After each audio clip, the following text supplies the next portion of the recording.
মশার অত্যাচারে ঘুম হারাম হয়নি এমন মানুষ হয়তো কমই খুঁজে পাওয়া যাবে এই উপমহাদেশে। রাজধানী ঢাকাসহ গোটা দেশেই রয়েছে মশার আতঙ্ক। বিশেষ করে এডিস মশার কামড়ে গত বছর ডেঙ্গু আক্রান্ত হয়ে বহু মানুষ প্রাণ হারিয়েছে। এমন অবস্থায় মশামুক্ত শহর কিংবা দেশের কথা কল্পনাই করা যায় না। কিন্তু অবাক করা বিষয় হচ্ছে, পৃথিবীতে এমনও দেশ আছে যেখানে মশার কোনো অস্তিত্বই নেই। সেখানকার বাসিন্দারা জানেও না মশা কি। সেই দেশটিতে যে শুধু মশাই নেই তাই নয়, সেখানে কোনো পোকামাকড়েরও দেখা মিলবে না। এমনকি সে দেশে সাপও নেই। মশাবিহীন এই দেশটি হল উত্তর আটলান্টিক মহাসাগরে অবস্থিত আইসল্যান্ড।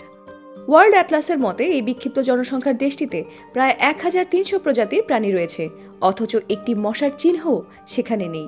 যদিও এর প্রতিবেশী রাষ্ট্র গ্রিনল্যান্ড, স্কটল্যান্ড এবং ডেনমার্কের মতো দেশগুলোতে প্রচুর মশা রয়েছে, কিন্তু আইসল্যান্ডে মশার অনুপস্থিতি অনেক গবেষকের কাছেই অত্যন্ত আগ্রহের বিষয়। আইসল্যান্ড মশাবিহীন হওয়ার পেছনে বেশ কিছু যুক্তি গুরুত্ব পেয়েছে। যেমন মশার জীবনচক্র পরিপূরণের জন্য আইসল্যান্ডে কোনো বদ্ধ জলাশয় নেই, ফলে সেদেশে মশা বংশবৃদ্ধি করতে পারে না। মশা না থাকার আরেকটি কারণ হলো আইসল্যান্ডের তাপমাত্রা খুবই কম। এমনকি সেখানে কখনো কখনো তাপমাত্রা -38 ডিগ্রি সেলসিয়াসে পৌঁছায়, যে কারণে মশা টিকে থাকা অসম্ভব।